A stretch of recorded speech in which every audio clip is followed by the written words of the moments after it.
الحمد لله نحمده ونستعينه ونستغفره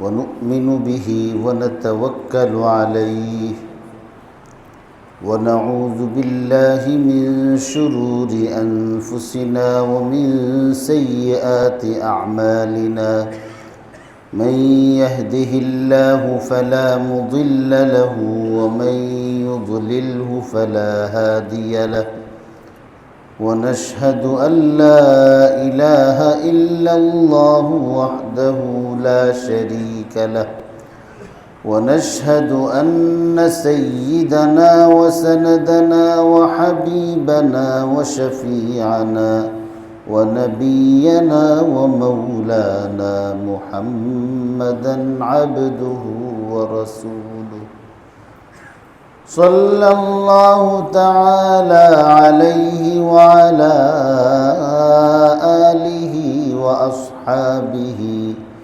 وبارك وسلم تسليما كثيرا كثيرا أرسله الله تعالى إلى كافة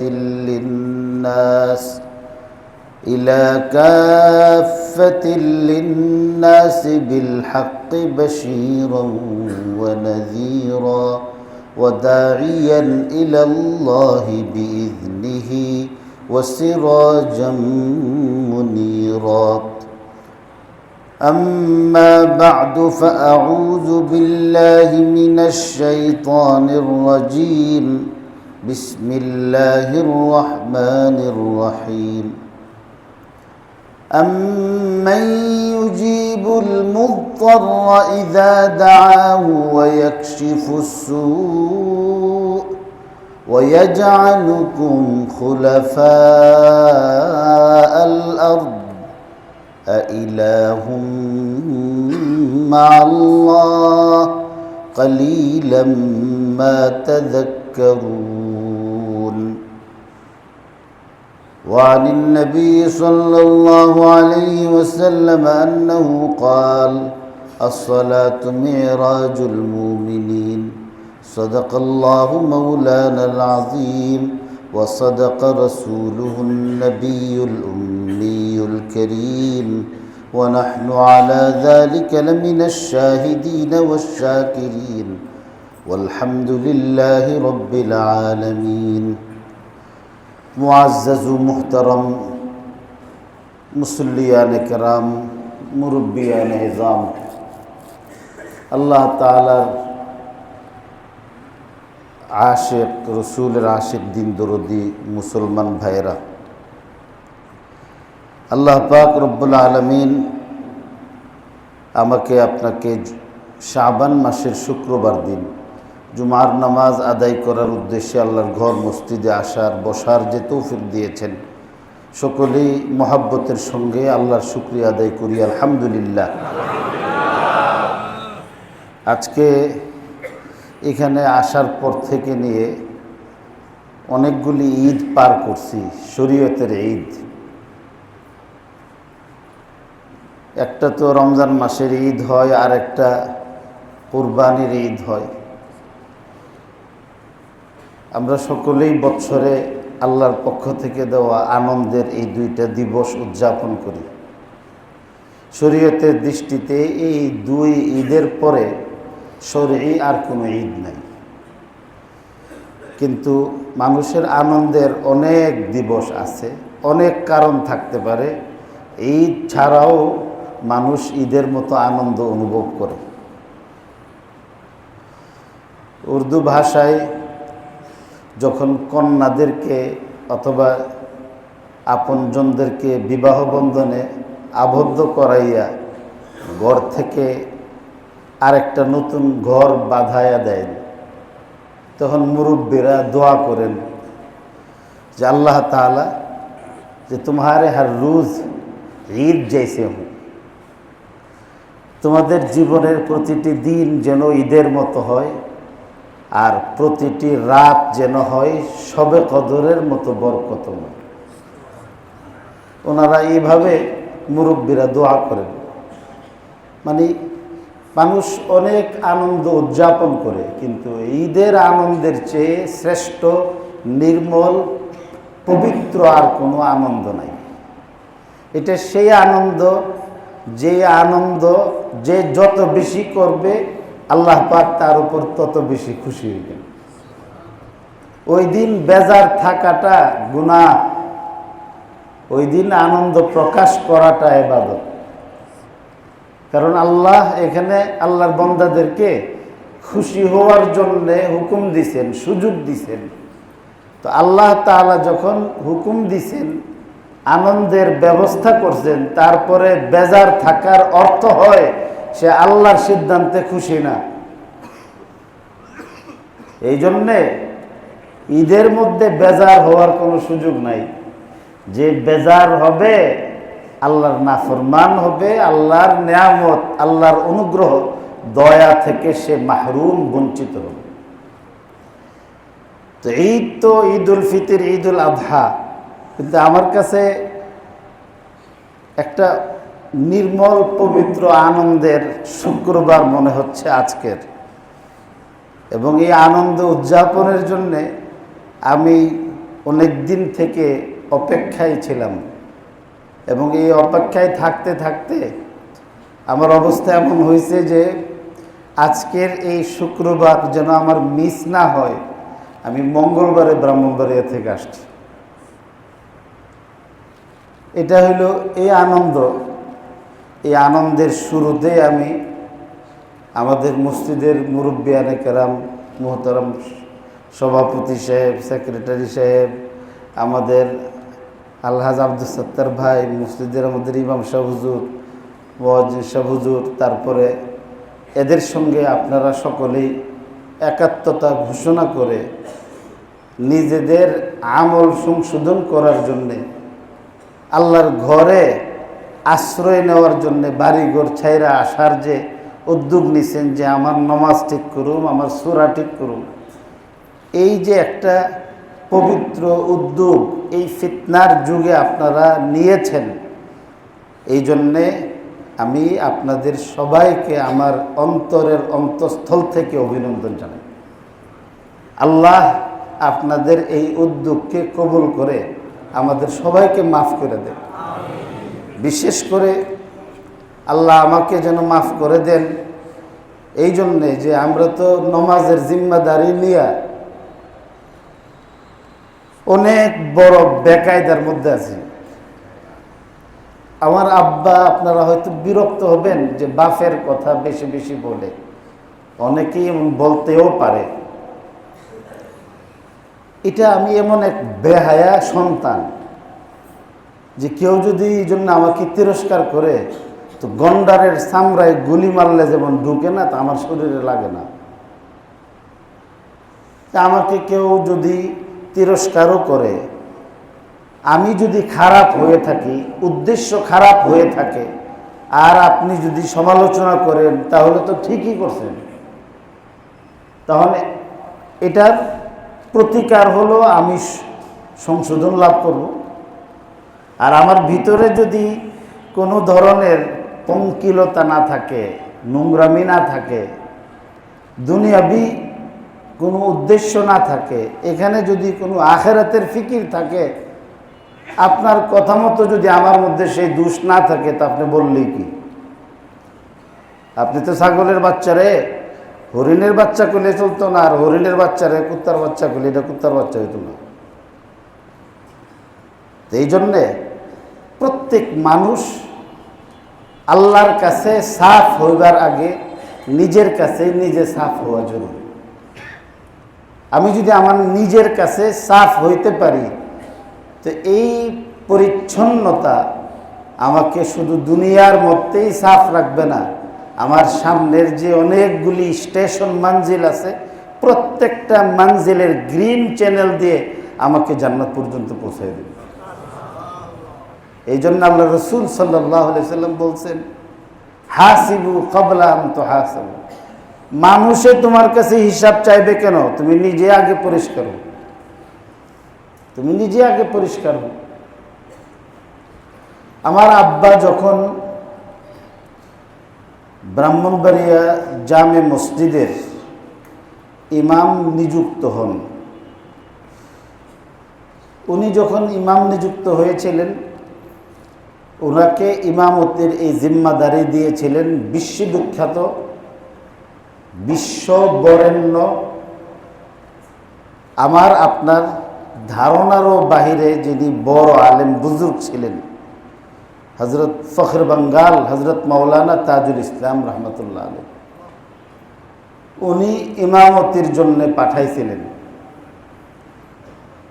ব্রাহ্মণবাড়িয়ার কেন্দ্রীয় মসজিদ। 1 2 নম্বর, তবলিগ জামাতের অনেক বড় মুরব্বী ছিলেন হজরত মাওলানা আলী আকবর সাহেব রহমতুল্লাহ আলাইহ।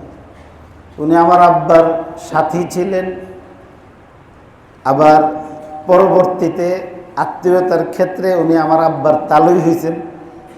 দেওবন্দে একসঙ্গে সফর করছেন। দেওবন্দে যাওয়ার আগে একসঙ্গে 4 জনের ইন্টারভিউ ফখর বাঙ্গাল নিয়েছিলেন যে কেন দেওবন্দ যাইবা, দেওবন্দ কেন যাইবা, দেওবন্দে কিতাব পড়া বাংলাদেশে পড়ায় না, ওইখানে কেন যাইবা, প্রশ্ন করছিলেন। আরেকদিন এই প্রশ্নের জবাব দেব, আবার ওই দিকে শুরু করে আসল কথা আসতে পারবো না। তো এইভাবে উনি প্রশ্ন করছেন। তো হযরত মাওলানা আলী আকবর সাহেব রহমতুল্লাহ আলাইহি এসব আমার আব্বারে বলছিলেন যে মুফতি সাহেব, আল্লাহ তাআলা প্রত্যেক এলাকার মধ্যে দ্বীনের কিছু প্যারাগ মায়রা রাখেন, খুঁটা লাগাই রাখেন। আল্লাহুল্লাযী রাফা'আস সামাওয়াতি বিগাইরি আমাদিন তারাউনাহা, এই বিশাল আকাশ, সীমা এবং শেষ প্রান্তের খোঁজ আমরা কোথাও পাই না, বিজ্ঞানীরাও পায় নাই। এই বিশাল আকাশটাকে একটাও খুঁটি না দিয়ে দাঁড় করায় রাখছেন আল্লাহ। আসমারা বেসতু দারদ নিগা,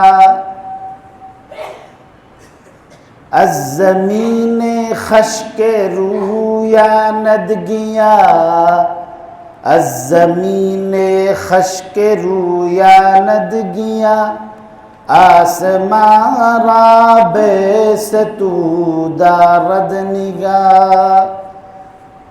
শুষ্ক ভূমি শীতকালে অনাবৃষ্টি, পানি শূন্যতায় শুষ্ক এমন হয় যে মাটির মধ্যে মনে হয় আগুন জ্বলতেছে। দৃষ্টি দিলে মনে হয় কখনো কোনো কালে এখানে আর দুর্বা ঘাসও জন্মাইতো না, মনে হয় এমন খা খা করে। কিন্তু আসমান থেকে আল্লাহ তাআলা যখন রহমতের বৃষ্টি বাড়ি ধারা আল্লাহ নাজিল করেন, তো দেখা যায় যে বৃষ্টি শেষ হওয়ার আগে আগেই পানি যে বৃষ্টির ভাসাইয়া খড়কুটা নিচে, এই খড়কুটার নিচে মুহূর্তের মধ্যে আল্লাহ তাআলা এই গাছ এবং ঘাসের অঙ্কুর জন্মায় দিছে। দেখা যায় যে দুর্বা ঘাসগুলির উপরের শুষ্ক অংশগুলি একখানে একত্রিত হয়েছে, এর ফাঁকে দিয়ে এই সবুজ ঘাস দেখা যায়। এতক্ষণ কই ছিল? এখানে তো আগুনও জ্বালাইছে। গ্রামগঞ্জে মাটির উর্বরতা বৃদ্ধির স্বার্থে এমন পরিস্থিতিতে খেতে আগুন লাগায়, এর ভিতর দিয়ে কিন্তু আপনার সবুজ শ্যামল ঘাস জন্ম হয়। এমন পরিস্থিতিতে, এমন শুষ্ক জায়গার মধ্যে যেখানে কখনো ঘাসের চিন্তা করা যায় না, এমন সুন্দর সবুজ ঘাস কে উৎপন্ন করে? আল্লাহ। এইখানে যেমন আল্লাহ ঘাস উৎপন্ন করতে পারেন, ঠিক এইভাবে আসমানটারও খুঁটিবিহীন এমনি দাঁড়ও করাইয়া রাখতে পারে, রাখছে। বুজুর্গানে দিন আল্লাহরে চিনবার জন্যে যে যত আল্লাহর কাছে গেছেন, আল্লাহরে চিনছেন, ওনারা আল্লাহরে এইভাবে আল্লাহর জাতে পাক তো চোখ দিয়ে দেখা যায় না, আল্লাহর ক্ষমতা, আল্লাহর দয়া, আল্লাহর মেহেরবানির নিদর্শন দেখা যায়। এই নিদর্শনের ভিতরে আল্লাহ আছে, যে দেখা যায় যে। এই জন্যে বুজুর্গানের দিন বলেন যে আসমানের খুঁটি আছে, দুনিয়ারও খুঁটি আছে, পেরে গেছে। এই বড় বড় মসজিদগুলি হইল যেই মসজিদগুলির মধ্যে আল্লাহর খাস বন্দাদের সেজদা পড়ছে। সব মসজিদ না, মসজিদে জেরার তো মদিনা শরীফে বানাইছিল। মসজিদে নববীর এগেনিস্টে আর একটা মসজিদ মুনাফিকরা বানাইছিল, এটাও মসজিদ, দেখতে তো অনেক সুন্দর ছিল। আল্লাহ তাআলা আসমান থেকে হুকুম পাঠাইছেন যে ওই মসজিদটারে পুরাইয়া দেও। রাসূল করিম সাল্লাল্লাহু আলাইহি সাল্লাম পুরাইয়া দিয়েছেন। মসজিদ তো একটা মেহরাব, একটা মিম্বর আর কয়েকটা খুঁটা আর ছাদের নাম না। মসজিদ হইল আল্লাহরে ডাকবার পবিত্র স্থান, ওই জায়গা যেই জায়গার মধ্যে আল্লাহর পবিত্র বন্দার সেজদার নিদর্শন পড়ছে, যে মাটিটা সেজদা দিয়া, রুকু দিয়া, তেলাওয়াত দিয়া পাক পবিত্র হয়েছে, বন্দিগি দিয়া আবাদ হয়েছে, এটা হলো মসজিদ। ওই মসজিদটা বিল্ডিং লাগে না, ওটা বিল্ডিংয়ের মধ্যে এমন সুন্দর সুন্দর লাইট লাগানো লাগে না। যদি সেখানের মধ্যে বন্দিগি হয় তো দুনিয়ার কোনো লাইট না থাকলেও আসমান থেকে আল্লাহ কুদরতি লাইট দিয়া অন্ধকারের মধ্যে এটাকে আলোকিত করে দেন। মাদ্রাসার ছাত্ররা কালিয়াবি কিতাব পড়ছে, কালিয়াবি কিতাব। এক ব্যক্তি বাজারে গেছে গোলাম কেনার জন্যে, তো একটা গোলাম কিনে আনছে। তো আনার পরে গোলামে এখন মালিকের কাছে প্রেমের আলাপ করতেছে। ইয়া মৌলায়া লিমাস তারাইতানি, আমারে কিনলেন কে রে? স্যার, ওই যুগে তো আর স্যার কইছে না, এখন তো আপনারা আবার গালি মনে করেন যে যারা একদম আমাদের দেশে তার মা ভিক্ষা করছে, তো ভিক্ষুক নারীরে ফকিন্নি বলে না, তো এমন ফকিন্নির বাচ্চারও স্যার কয় হতো মানুষ। আর আনন্দ এটা একটা বিলাতি বেনিয়াদের একটা কৌশল, মানে আপনার একটু ফুলাইয়া এরপরে আপনার আম সালা যা আছে, তল্পি তপ্পা যা আছে সব নিয়ে দেবে। তো যাই হোক, তিনি বলতেছেন আমারে কেন কিনছেন, আমি তো কি খেদমত করুন? তো উরিদু মিনকা সালাসাতা শুরুতিন, আমি আপনার কাছে 3টা শর্ত প্রয়োগ করতে চাইছিলাম। যে কি শর্ত? কইছে যে একটা শর্ত হইল আন তাস্তাখদিমানি বিন-নাহারি ওয়ালা তাশগুলানি বিল-লাইল। যা খাটাইবার 5টা 10টা 20টা গোলামের খাটুনি যা আপনার ইচ্ছা নিবেন, কিন্তু দিনের বেলা,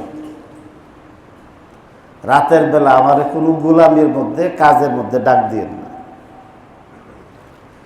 আরেকটা 2 নম্বর শর্ত, 2 নম্বর শর্ত হইল আল্লাহ তামনানি মিনাস সালাতি ইযা জাআ ওয়াকতুহা, নামাজের সময় আসলে আমাকে আপনি কোনো কাজে লাগাইতে পারবেন না। আমি গোলাম হইল, আমি নামাজ পড়ব, আমি গোলাম, কিন্তু আপনি যেহেতু আমার মনিব মালিক, আপনি না দিলে তো আমি পারতাম না। আদিকালের এই গোলামি প্রথা ভিন্ন সুরতে আমাদের দেশে আছে। রাগ করলে নমাজের পরে আমার কানও কতক্ষণ মুছাইয়া ফেললেন, অসুবিধা নেই। বাড়িওয়ালারা আছে না, এইসব বাড়িওয়ালারা, এদের মধ্যে একটা শ্রেণী আছে যারা আদিকালের আল্লাহর নাফরমান মনিবদের আচরণ করে। জি বা হ্যাঁ হু বলার দরকার নাই। ওনারা বাড়ি বানাইছেন, ভাড়া দিছে, চুর চামার থেকে নিরাপত্তা রক্ষার বিধান করে ফজরের নামাজের সময় কলাপসিবল গেট খুলে না। ওনার ভাড়াটিয়ারা অনেকে আছে মসজিদে আসতে পারে না, অনেকে অভিযোগ করে। এখন যদি মালিক হইয়া মালিকের দরবারে গোলামি করতে অত বড় তালা লাগাই দেন, তো এর চেয়ে বড় তালা যদি আপনার রিজিকেও সেই মালিকে লাগাই দে, কে ফেরাইব? ঠিক করেন না, হয়তো নিজেরা ভালো হওয়ার চেষ্টা করি, লাগাই দিতে পারে। আমি এমন কোনো কথা বলি নাই যে কথার অভিযোগ আমার কাছে আসে না। আপনাদের এখানে আসতে পরে কেউ করে নাই, এখানে আসার পরে করে নাই, কিন্তু আমি জানি এটা বাস্তব।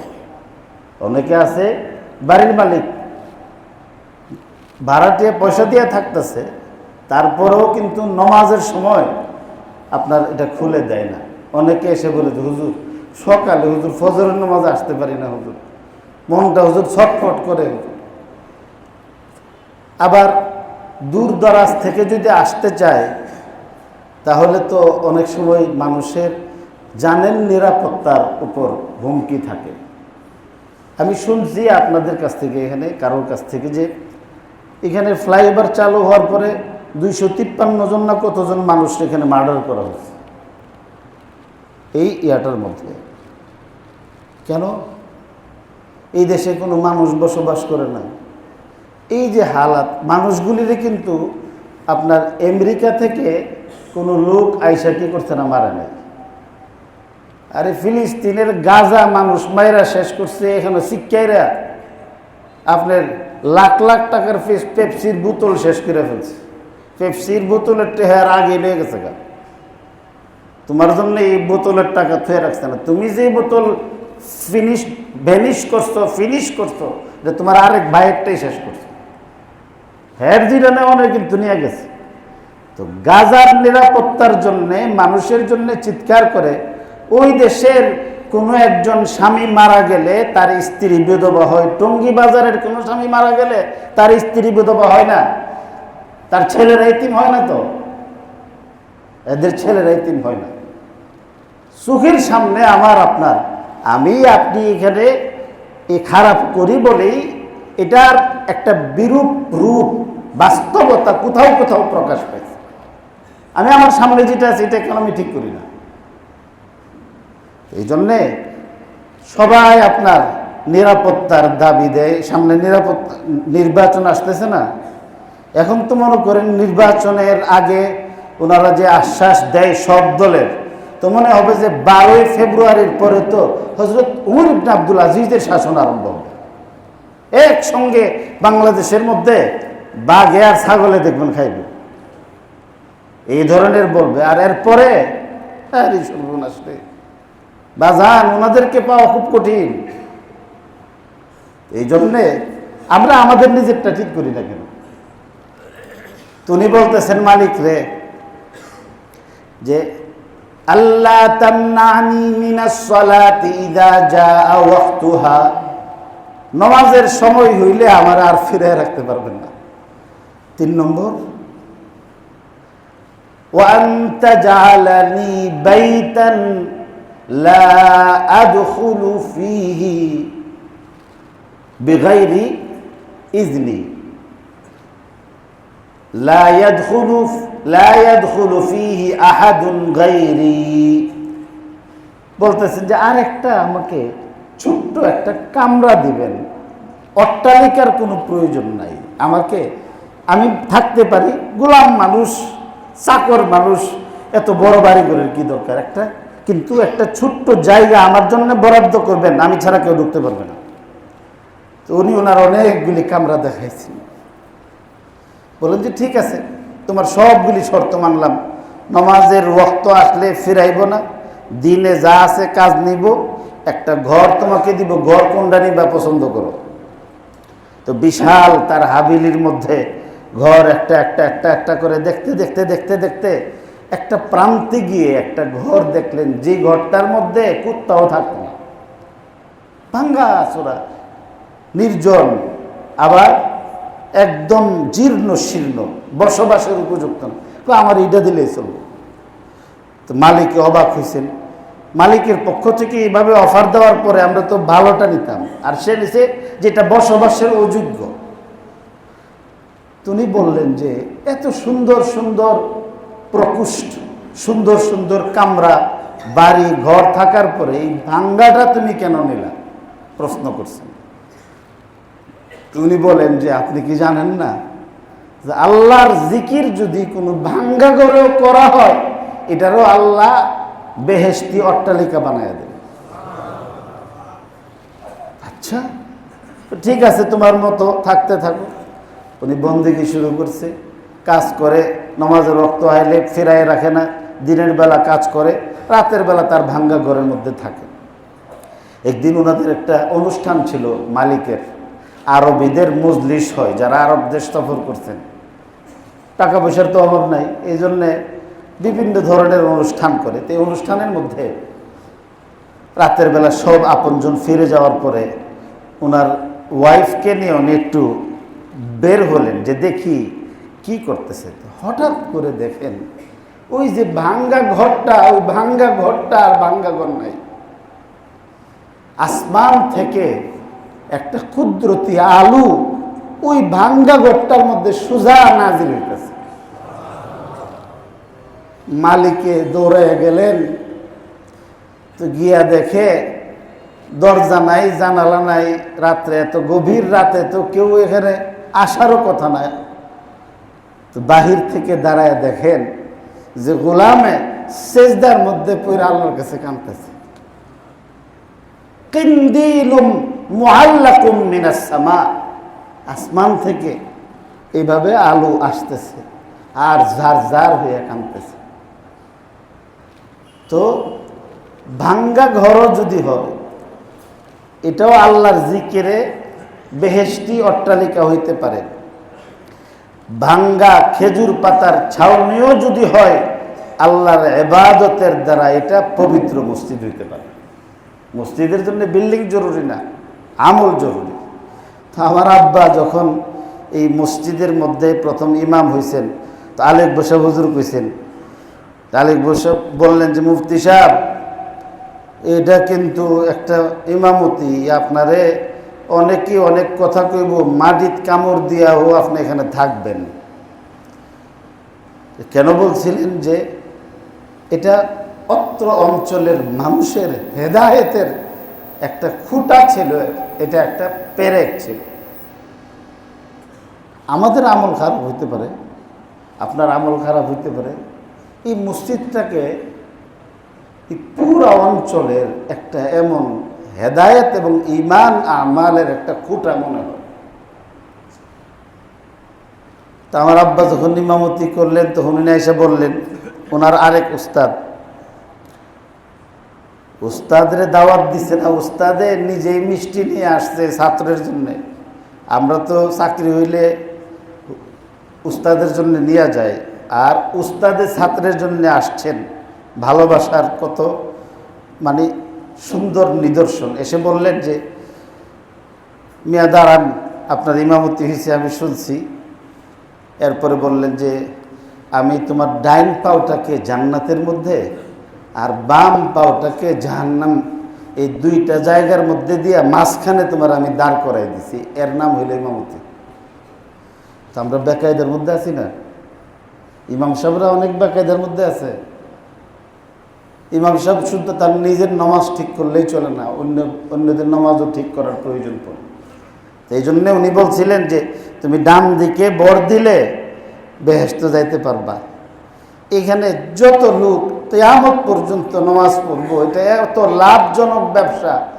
সমস্ত মুসল্লিদের ইবাদতের বিন্দু মাত্র সওয়াব না কমাইয়া সকলের সমান ইবাদতের সওয়াব আল্লাহ তাআলা তোমার আমল নামায় দিবেন, বেহেশতে যাইবা। ইমাম সাহেবের লাভ কি? ইমাম সাহেবের লাভ হইল, ইমাম সাহেব ফজর নামাজ পড়ে যদি ঘুমাইয়াও যায়, ওনার কারণে যদি নামাজ ঠিক হইয়া থাকে, ওনারা যদি তাসবিহ তাহলিল করে, তেলাওয়াত করে, ইশরাক করে, এই সব সওয়াব আল্লাহ তাআলা এমনি ওনার আমল নামায় পৌঁছাইতে থাকবে। আর যদি ওনার কারণে গুমরাহ হয় মানুষ, গুমরাহ হইলে এটার ওয়াবাল, এটার দায়ভার ইমামের উপর আসে। আমি ওইদিন বলছি যে দেখেন, আমরা চেক আপ করি শরীরে, পয়সাওয়ালা যারা, হ্যাঁ, এরা তো রেগুলার চেক আপ করাইবার জন্য বাংলাদেশে কোনো ডাক্তারের বিশ্বাস করে না, কমপক্ষে সিঙ্গাপুর যাইব। আর যদি মনে করেন মাউন্ট এলিজাবেথ যাইতে না পারে, তাহলে অন্তত থাইল্যান্ডের কি জানি বামরুদ গ্রাম না কি জানি জায়গা যে ওইখানে একটা নাম আপনারা ঠিক করে নিয়েন, থাইল্যান্ড অন্তত যাইব। আর এটাও যদি না পারে, তাহলে আমাদের দেশে হাসপাতালের নামে যে কিছু বিনোদন কেন্দ্র দিছে, ওই বিনোদন কেন্দ্রে গিয়ে সেরা রেগুলার চেক আপের নামে বিভিন্ন জাতের মানুষ দিয়ে আত্মটিফাই আইব। এরপরে কেটলে কি যে আবার নিয়ে আজরাইলে আমার সাথে হ্যান্ডশেক করে, আজরাইলের ডরে সব কিছুর তরকারি রান্না করলে নুন হয়েছে কিনা মানুষে দেখে, উল্টা পাল্টা সব চেক আপ করে। ইমানের লাইনে আমি জীবনে সূরা ফাতিহার চেক আপ করছি না, একজনও না। এই যে আজকে আপনারা যে অনুষ্ঠানের আয়োজন করছেন, আপনাদের সাথে আড্ডা দিবার জন্য 3 দিন থেকে আমি খুব উদ্গ্রীব হয়ে আছি। আজকে আপনারা যারা এখানে আসবেন, আপনাদের সবাইকে আবারও অভিনন্দন দিয়ে আমারে যে আল্লাহর দরবারের জবাবদিহিতা থেকে বাঁচাইবার আপনারা ব্যবস্থা করছেন, এই জন্য আপনাদের সকলের প্রতি আমি আন্তরিকভাবে কৃতজ্ঞ। আল্লাহ তাআলা আমাদের আজকের এই যে নমাজ, কেরাত, দোয়া দরুদ সংশোধনের কর্মসূচি যেটা আরম্ভ আমরা করছি, আজকে ইনশাল্লাহ আমরা যেন আসরের পর থেকে সবাই এখানে চলে আসি, এটাকে সাফল্যমণ্ডিত করার জন্য আমরা সকলেই আন্তরিকভাবে দোয়া করব। এবং যারা এই ব্যবস্থা করছে, আমি এদের জন্য দোয়া করুম, আপনারা এদের জন্য দোয়া করবেন। আল্লাহ তাআলা আমাদের এই আমলটাকে কবুল করে শুধু আমাদের না, আমাদের সমস্ত মুসলমান ভাইদের হেদায়েতের ফয়সালা করুক। ওয়া আখিরু দাওয়ানা আলহামদুলিল্লাহি রাব্বিল আলামিন।